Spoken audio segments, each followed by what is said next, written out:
Welcome back, everyone. Today, we are tackling a massive, fast-moving situation. In this explainer, we're going to unpack the complex, overlapping conflicts unfolding across the Middle East right now. We'll use this time to visually untangle all these geopolitical knots, absolutely impartially, just separating the background noise from the raw facts on the ground. Okay, let's dive right into this. To make sense of everything, we've broken today's explainer into 4 parts. Section 1, the escalation in Lebanon. Section 2, a paralyzed Lebanese government. Section 3, the U.S.-Iran chessboard. And Section 4, the ongoing conflict in Gaza.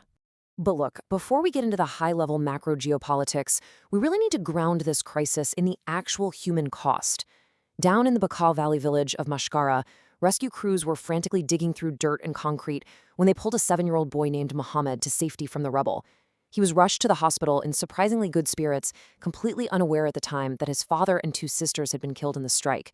When a reporter asked him why he thought his village was attacked, Mohammed just said, "Because they're stupid." It's this incredibly profound moment, a 7-year-old literally making light of war in a region that has become way too used to it. It really reminds us exactly what is at stake on the ground every single day. So let's start with Section 1, escalation in Lebanon, and a ceasefire that exists purely on paper. We're watching a situation where a U.S.-brokered mid-April ceasefire is basically a ghost. Instead of any real de-escalation, the region just went through one of the absolute heaviest nights of bombardment since that agreement was even struck. Just to put a hard number on the severity here, Lebanon's health ministry reported 31 people killed by Israeli strikes on a single Tuesday. And 11 of those casualties, they happen in the exact same village of Mashkara where young Mohammed was rescued. The reality on the ground is stark, and honestly, the conflict shows absolutely no signs of hitting the brakes. So what is actually happening inside these strike zones? Well, we have 2 drastically different narratives playing out. On one side, Israel maintains it is strictly expanding operations to target Hezbollah infrastructure and fighters, definitely not civilians.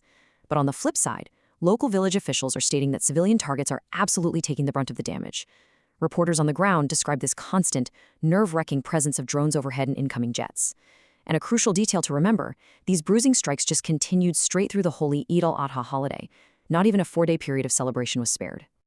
Moving inward, let's look at Section 2, a paralyzed Lebanese governance, and the internal tensions brewing there. The sheer scale of these strikes has kept the entire country completely on edge, and it's triggering waves of voluntary evacuations in Beirut, especially in the southern neighborhood of Dahaya. Now, what's really interesting here is the stark contrast in authority. You have a massive disconnect between the official state and a highly powerful non-state actor. Since Hezbollah launched rockets into Israel back on March 2nd, the official Lebanese government immediately condemned it and ordered an absolute end to all military operations. But the government is totally paralyzed. Hezbollah is acting on orders from Iran, continuing hostilities and retaliating entirely outside of the Lebanese government's control. And here is the really complex sociological fallout from that paralysis. You'd think that being dragged into a destructive war would crush support, right? But despite the mounting death toll and Israeli boots on the ground in southern Lebanon, local sentiment is actually hardening in favor of the militants. Many people are throwing their support behind Hezbollah simply because they feel like Hezbollah is the only group actually fighting for them, while the official government just sits completely sidelined. All right, zooming way out, we have Section 3, the U.S.-Iran chessboard and macro geopolitics. This dynamic is the giant chessboard that dictates so much of what happens in those smaller theaters. And much like the situation in Lebanon, the U.S. and Iran are treating completely opposite interpretations of recent military actions. The American military asserts it's been carrying out, quote, self-defense strikes on southern Iran. Iran vehemently disagrees. They're accusing the U.S. of committing a gross violation of their ceasefire and publicly claiming they reserve the right to retaliate. And the crazy part? All of this is happening while intermediaries are frantically trying to negotiate a memorandum of understanding for deeper future talks. It's a total paradox. And this brilliantly illustrates the historical fragility of this whole process. International editor Jeremy Bowen pointed out that you really can't understand today without looking at the timeline. It traces all the way back to the U.S. withdrawal from the 2015 JCPOA nuclear deal straight to that February 28th decision for military action, which brings us precisely to right now, the U.S. resuming strikes right in the middle of incredibly fragile, confused negotiations. The global stakes here are just massive, perfectly captured in this analysis by Jeremy Bowen. Think about it. If the Iranian regime survives this military onslaught, meaning no regime change, and they somehow manage to secure sanctions relief, they essentially outlast the American threat.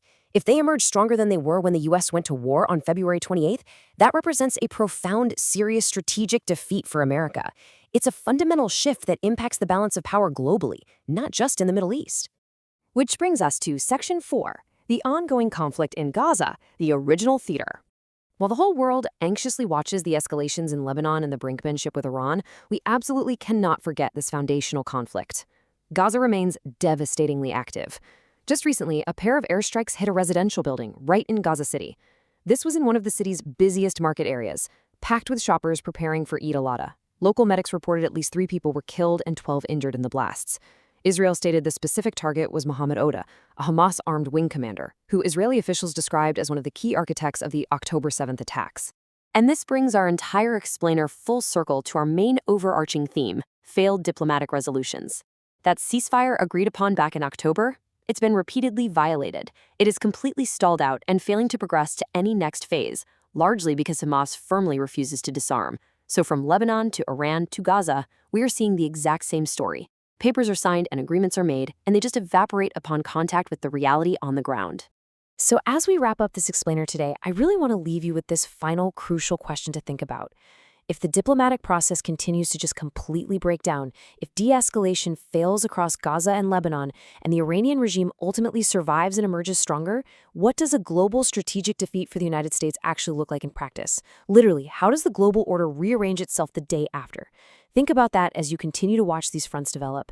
Thank you so much for joining me for this explainer. Stay focused, stay curious, and I'll see you next time.